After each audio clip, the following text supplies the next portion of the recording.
Assalamualaikum warahmatullahi wabarakatuh.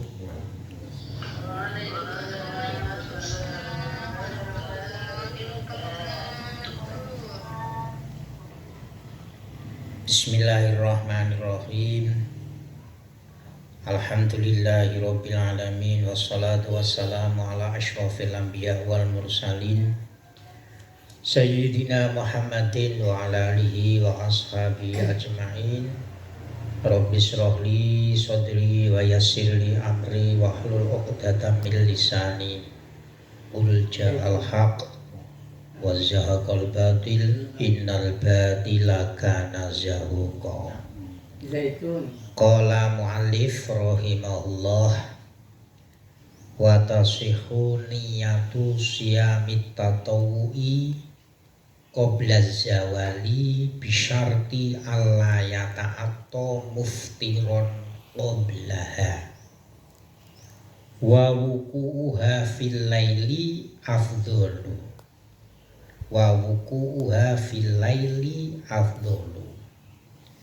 wa yajibu fi siyamil faridoti ta'inuhu wa wuku'u niyatihi fi juz'in minal laili wal afdhalu wuku'uha fis sulusil akhiri.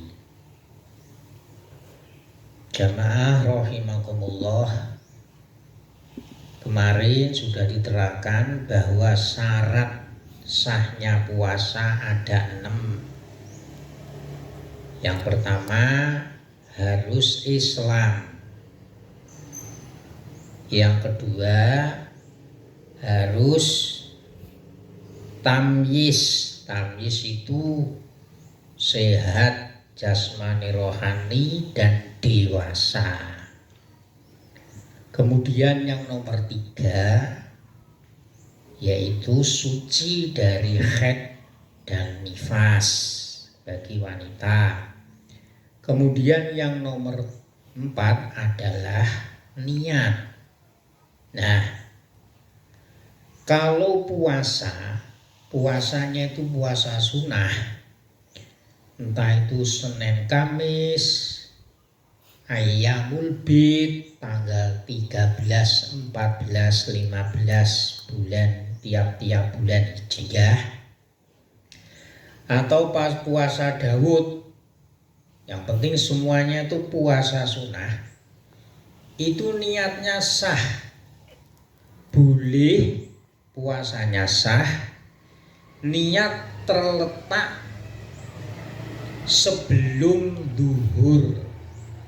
Jadi kalau kita lupa sejak dari waktu imsak, kita lupa tidak niat, pagi-pagi belum makan, terus akhirnya jam 6 atau jam 7 kita niat puasa Senin atau puasa Kamis, yang penting sunnah, maka puasanya sah. Yang penting belum duhur. Dari subuh atau dari imsak sampai jam 11, jam 11 pagi belum makan, belum minum. Ini memang syaratnya belum makan, belum minum, belum melakukan sesuatu yang membatalkan puasa. Jam 11 kalau niat puasa, maka puasanya sah, dalam arti mendapat pahala, mendapat kesunahan. Tapi ya itu tadi syaratnya belum melakukan, ya sebelum niat itu belum makan, minum dan lain sebagainya yang membatalkan puasa. Jadi tadi pagi jam 6 saya sudah minum kopi atau merokok. Dan sekarang saya tuh niat puasa, ya tidak sah, karena ta'ati muftiron, karena saya melakukan sesuatu yang membatalkan puasa, yaitu minum. Kalau dari pagi saya belum kemasukan apa-apa, tidak melakukan apa-apa yang membatalkan puasa, sekarang saya niat puasa, ya maka puasa saya sah. Tapi walaupun toh demikian, niat puasa sunnah itu yang afdol berada di malam hari. Malam hari itu apa toh? Malam hari itu setelah maghrib sampai menjelang sahur atau terbitnya fajar shadiq. Jadi niat puasa baik sunnah maupun wajib itu harus diletakkan di malam hari. Lah malam hari itu kapan toh? Malam hari itu semulai setelah maghrib atau mulai terbenamnya matahari, itu niat puasa itu sudah sah.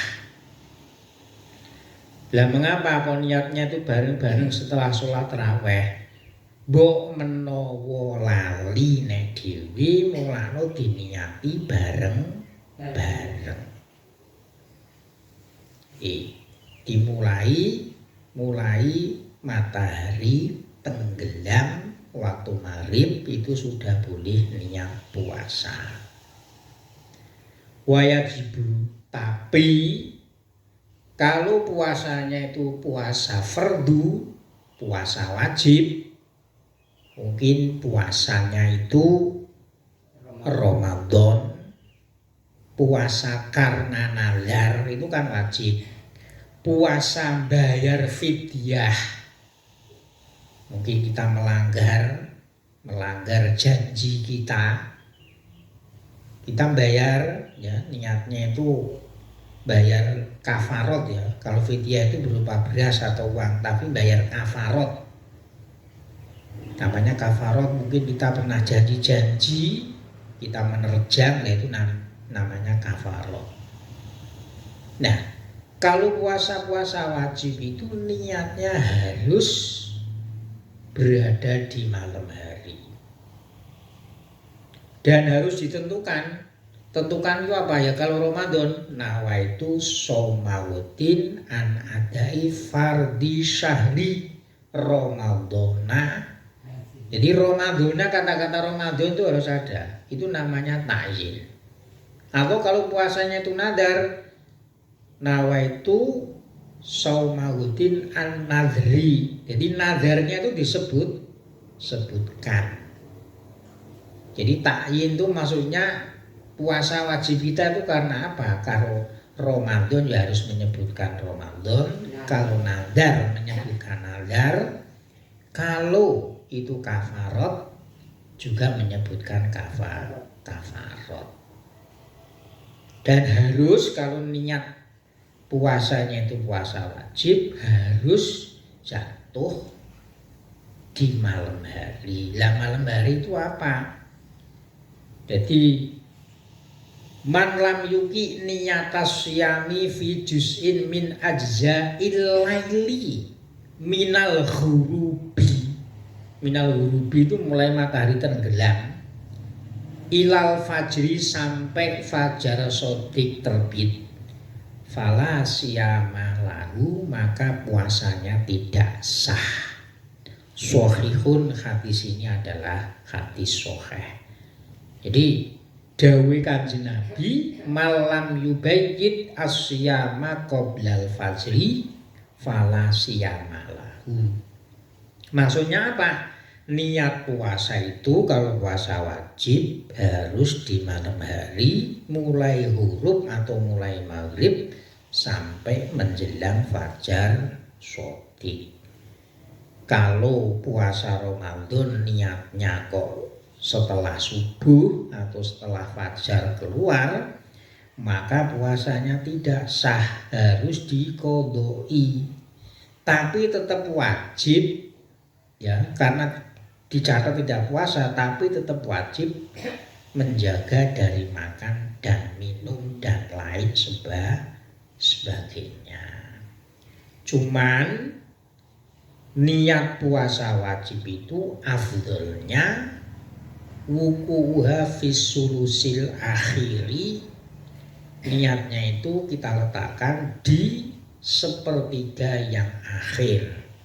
Sepertiga yang akhir ya, kalau kita itu maghrib mulai jam 6 sore sampai jam 4 pagi, berarti itu 10 jam ya. 10 jam dibagi menjadi 3. Berarti niatnya itu mulai jam 1 sampai jam 4 itu lebih utama. Itu hanya afdal saja. Tapi kalau kita mencari sahnya, yaitu mulai maghrib itu sudah sah kita niat puasa. Kemarin pun juga sudah kita terangkan, niat puasa itu tidak harus menyendiri. Bahkan fi asna'i sholati sohat niyatuhu. Ketika kita sholat maghrib atau sholat isya atau sholat raweh atau sholat witir, dalam sholat itu kita niat puasa itu niatnya itu sah, puasanya sah. Bahkan watasihun niyatu halal jimai. Bahkan ketika kita berhubungan suami istri itu niat puasa itu sudah sah. Karena apa? Li'annahu la yaltabisu bisaumi illa badaha. Karena apa? Kita puasa ini kita lakukan kecuali puasa itu kita lakukan setelah niat. Jadi walaupun toh setelah niat atau di dalam kita jima itu berhubungan suami istri kita niat puasa, puasanya tetap sah.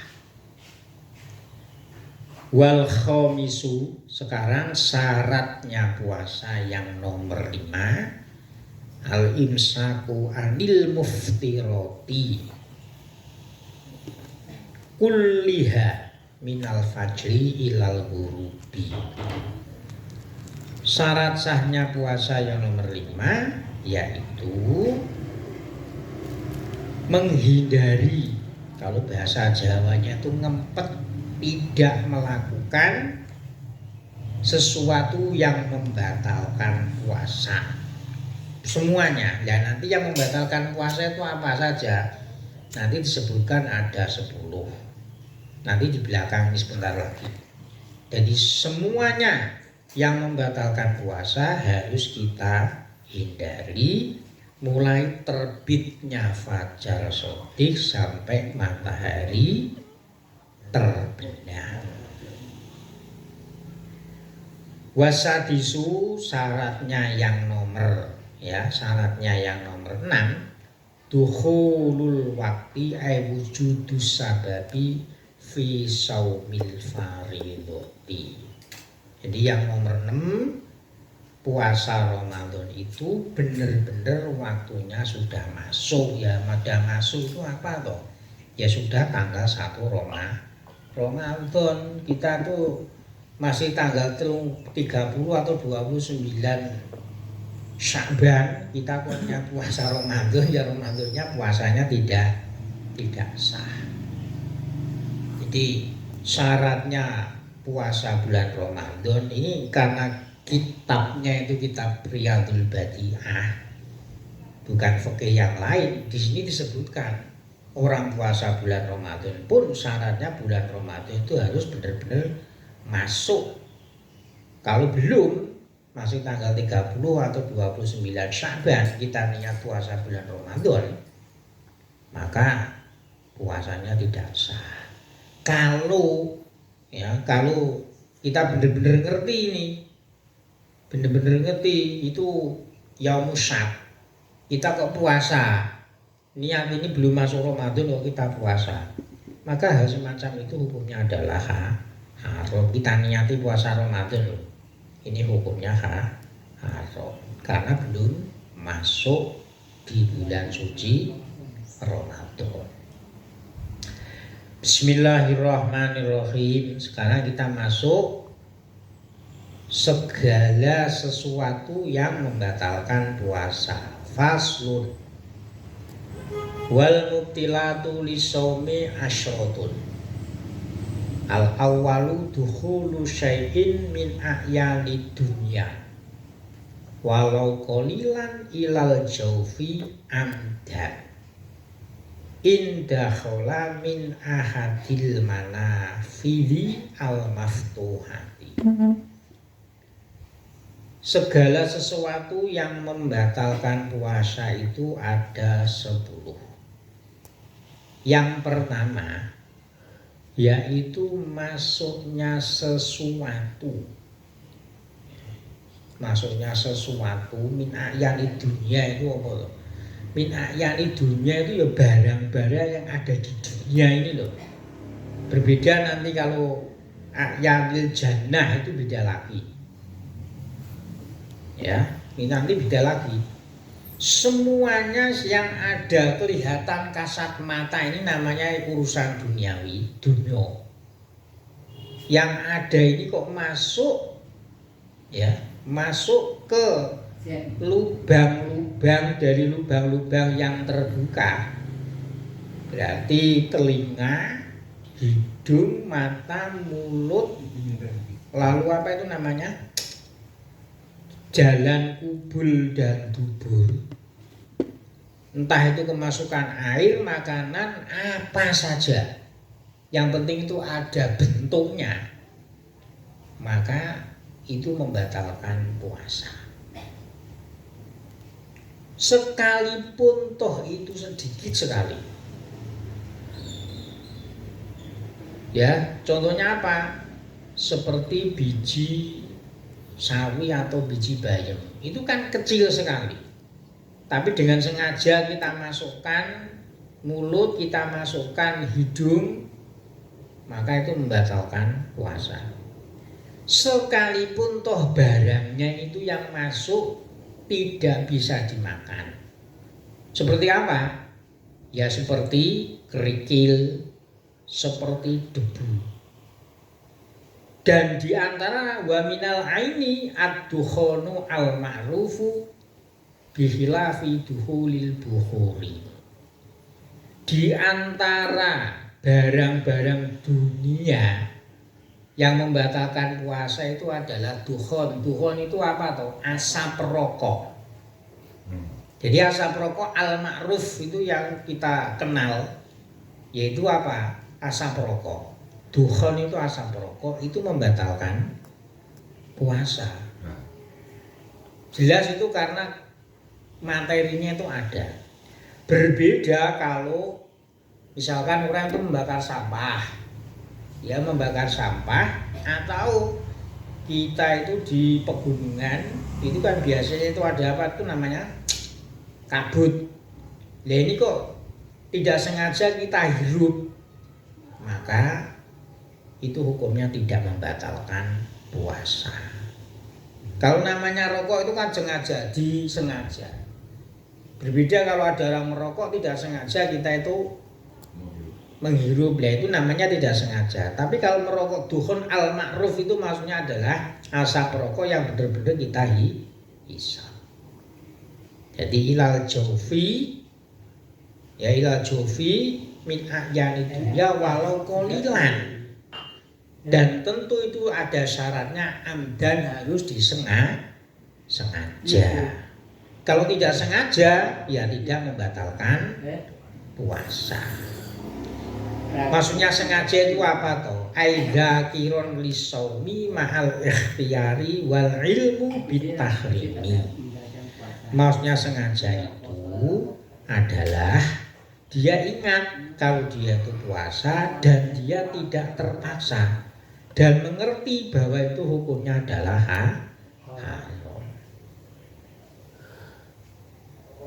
Jadi di sini contohnya lubangan itu apa toh? Kahalkin seperti gorokan atau mulut, wabatini udunin dan bagian dalam telinga, wa ikhlilin dan bolongan dakar. Ya kalau yang penting ini bolong ikhlil itu tempat kita kencing, baik laki-laki maupun perempuan itu namanya ikhlil. Itu kok dimasuki barang, entah itu sedikit, ini hukumnya membatalkan puasa. Kita teruskan. Asani al-qoi'u amdan wa ilam yarji min syai'un ilal jaufi ka'anta qoyaha mangkusan li'anal istisqa'ata muftiratun li'ainiha lali audi syai'in wakal koi at-tajashi. Yang nomor 2 yaitu berusaha, atau istilahnya itu memancing agar kita itu muntah-muntah. Jadi al-qai'u amdan, kita itu muntah-muntah disengaja. Sekalipun toh muntah-muntahan itu tadi tidak kembali ke perut kita. Nah, bagaimana muntah-muntah yang disengaja itu apa? Contohnya begini, seperti kita merasa mual-mual, langsung kepala kita itu kita dingklukkan. Jadi takoya mangkusan. Mungkin kalau kita itu berdiri tegak, itu muntah-muntah tidak keluar. Tapi ya, kita berusaha agar supaya muntah-muntah itu keluar. Lalu kepala kita itu kita dingklukkan itu bahasanya apa ini? Dingkluk. Kita tundukkan kepala kita agar supaya muntah-muntahan itu keluar. Nah, ini termasuk muntah-muntah yang disengaja. Inilah yang dimaksudkan muntah-muntah yang membatalkan puasa. Karena apa? Karena berusaha agar supaya atau memancing muntah-muntah ini keluar, ini adalah membatalkan puasa. Ya. Dan di antara contoh agar supaya muntah-muntah itu keluar yaitu at-tajashi, yaitu mungkin tenggorokan kita itu kita sogok itu apa? Kita pancing dengan tangan atau jari-jari telunjuk kita. Jadi tajashi kalau bahasa Jawa itu ngerogoh bulu. Ngerogoh bulu itu maksudnya itu tenggorokan kita pancing, entah itu dengan jari-jari atau mungkin dengan kayu. Nah, ini akhirnya kan timbul muntah. Nah, timbul muntah ini akhirnya membatalkan puasa. Jadi tidak boleh. Ya biar misalkan muntah itu biar alami. Dalam arti alami ya biar muntah sendiri. Ya. Kemudian yang nomor 3, asalisu aljima'u amdan walau bighairi inzalin. Yang nomor 3 yang membatalkan puasa adalah jima. Jima itu berhubungan suami istri. Atau bukan suami istri, mungkin dengan kerbau atau kambing. Jadi kita itu melihat kambing itu nafsu. Akhirnya kita tuh berhubungan intim dengan kambing. Ini namanya pun juga jima. Nah, seperti ini hukumnya adalah membatalkan puasa. Tapi dengan syarat yaitu amdan, dengan disengaja. Lho apa ono sing ora disengaja? Ada, mungkin itu lupa kalau dia itu lagi puasa, sekalipun tidak sampai orgasme. Yang penting itu hanya memasukkan saja. Ini hukumnya adalah membatalkan puasa.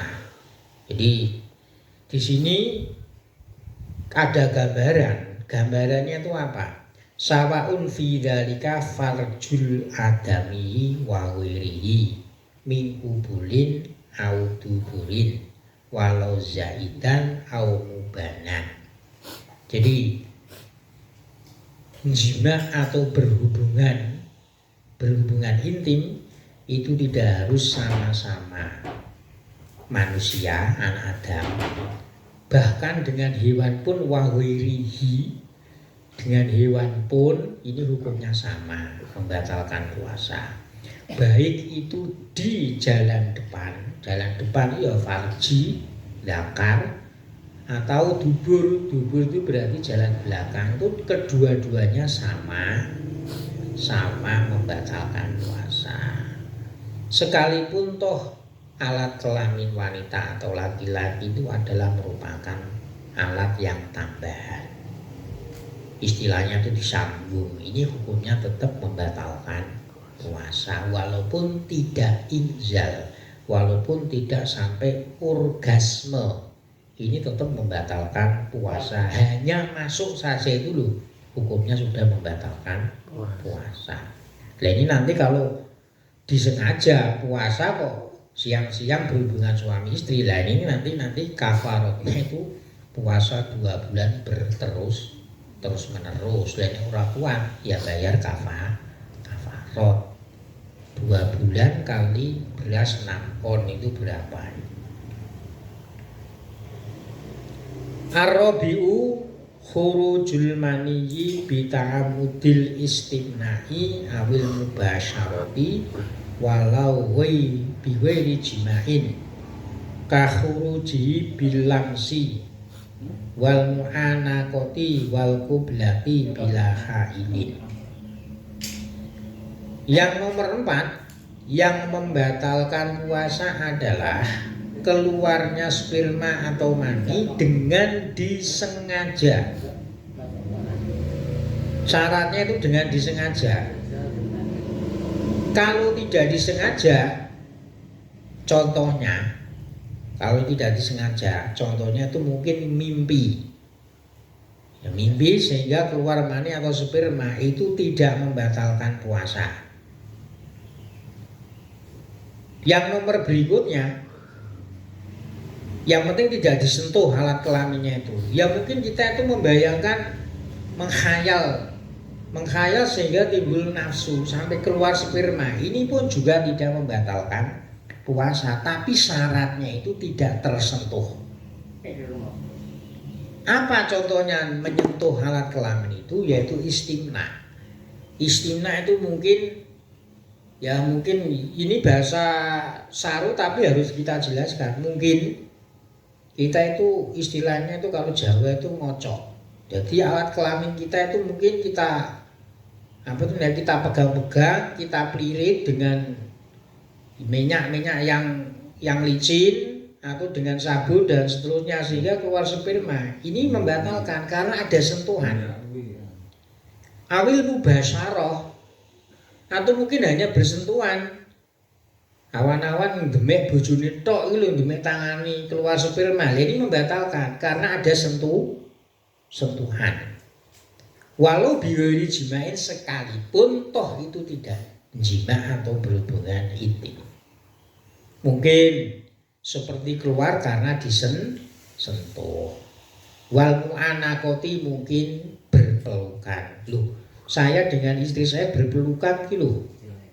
Kok keluar sperma? Ini membatalkan karena ada sentuhan. Wal kublati bila hailin, atau mungkin saya mencium istri saya di siang hari sehingga keluar sperma. Lah ini hukumnya membatalkan puasa. Kemudian yang nomor 5 sudah sebentar. Jadi kublah mencium itu apa toh? Wa alamsu bil fami sawa'un kanat fi famin aw ghairihi. Tapi bila hailin wa mahal iftara bil injali bilamsil basyarah idza kanal mamsul binaqdi lamsil wudu'a amma ma la yunqidul lamsul dzalika kal amrodi fala yubtilu saumu man anzala bilamsihi wa in kana bisyahwatin wala wa bila hailin li'an laisa lahu mahallin syahwat. Jadi kalau misalkan saya ini menyentuh istri saya, mencium istri saya, tapi mulut saya ini memakai masker, berarti kan tidak bertemu kulit. Kalau sampai injal, maka ini tidak membatalkan puasa. Karena apa? Ketika saya menyentuh istri saya ini memakai masker atau sapu tangan, ini tidak membatalkan wudu. Yang membatalkan puasa ini kalau bersentuhan itu membatalkan wudu. Ini jadi syaratnya bersentuhan dengan istri mubasyarah ini yang bila hailin. Wis nggawa klambi, nggawa kaos, nggawa masker, ngambung bojone, ngambung pipine bojone nganggo masker iki lah ya sudah tertutup. Kok ya isih nafsu. Ini misalkan keluar tidak membatalkan puasa. Alasannya apa? Ketika mencium istri, memakai hail, memakai penghalang, memakai masker, itu kan tidak membatalkan wudhu. Karena tidak membatalkan wudhu inilah di sini dijelaskan ketika puasa pun juga demikian, tidak membatalkan puasa ketika inzal, karena kulit tidak bertemu kulit, ada penghalangnya yaitu masker atau pakaian. Ini alasannya itu seperti itu. Al-khamisu. Sekarang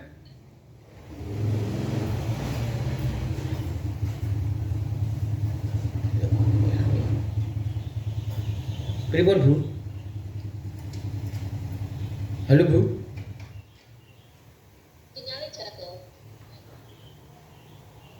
Sinyalnya cang.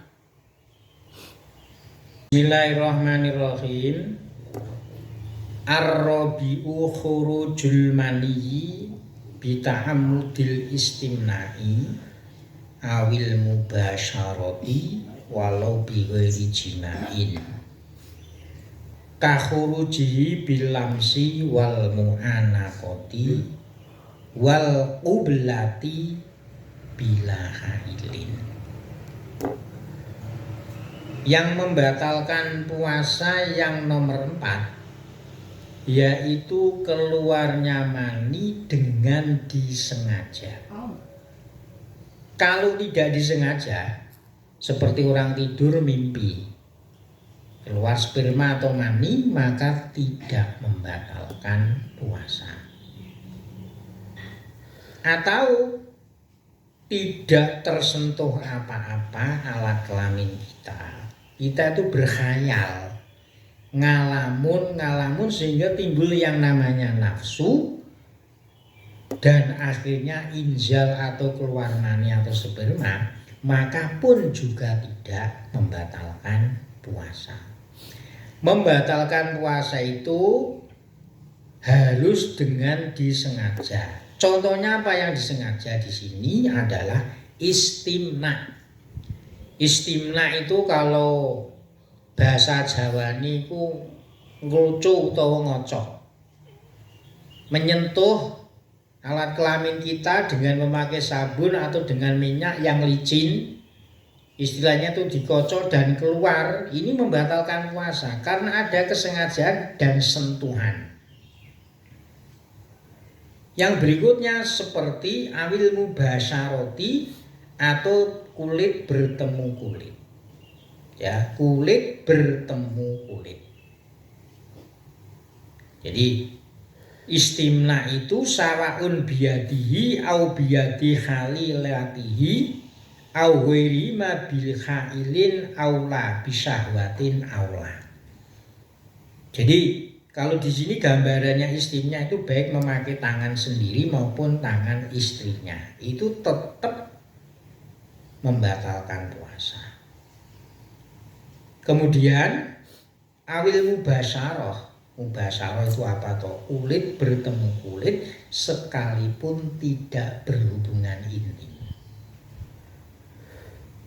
Ya, misalkan ini saya bersentuhan dengan istri saya, hanya tangan saya itu loh akhirnya nafsu, timbul syahwat dan keluar mani, maka membatalkan puasa. Dan seperti keluarnya mani ini karena hanya mu'anaqah. Mu'anaqah itu rangkulan. Mu'anaqah rangkulan karo bojone lho kok nafsu. Wal qublatu dan mencium istrinya itu aja itu kok nafsu. Tapi dia itu dengan syarat bila hailin, berarti kulit bertemu kulit. Tapi kalau saya itu memegang tangan istri saya, tapi tangan saya itu memakai kaos tangan, berarti kan kulit bertemu dengan kain. Atau saya mencium mulut saya, tapi mulut saya kasih masker, berarti mulut saya itu mencium istri saya dihalangi dengan masker. Lah, ini kok sampai saya nafsu dan sampai inzal keluar mani atau sperma, maka tidak membatalkan puasa. Alasannya apa? Ketika saya wudhu, saya memegang istri saya dengan memakai kaos tangan atau mencium istri saya dengan memakai masker. ini tidak membatalkan wudhu. Maka karena tidak membatalkan wudhu ketika saya mencium istri saya memakai masker kok saya itu nafsu keluar sperma, maka itu tidak membatalkan puasa. Alasannya tidak mubasyarah, tidak langsung ketemu kulit dengan kulit karena ada penghalangnya. Itu bedanya. Jadi mubasyarah kulit bertemu dengan kulit itu tanpa bila hailin, tanpa penghalang. Tapi kalau ada penghalangnya itu kan tidak membatalkan wudhu, sehingga ketika ada hail penghalang saya mencium istri kok inzal, maka itu tidak membatalkan puasa. Yang membatalkan puasa itu adalah mubasyarah kulit bertemu dengan kulit. Ini 4 saja dulu. Semoga bermanfaat. Alhamdulillah. Al-Fatihah.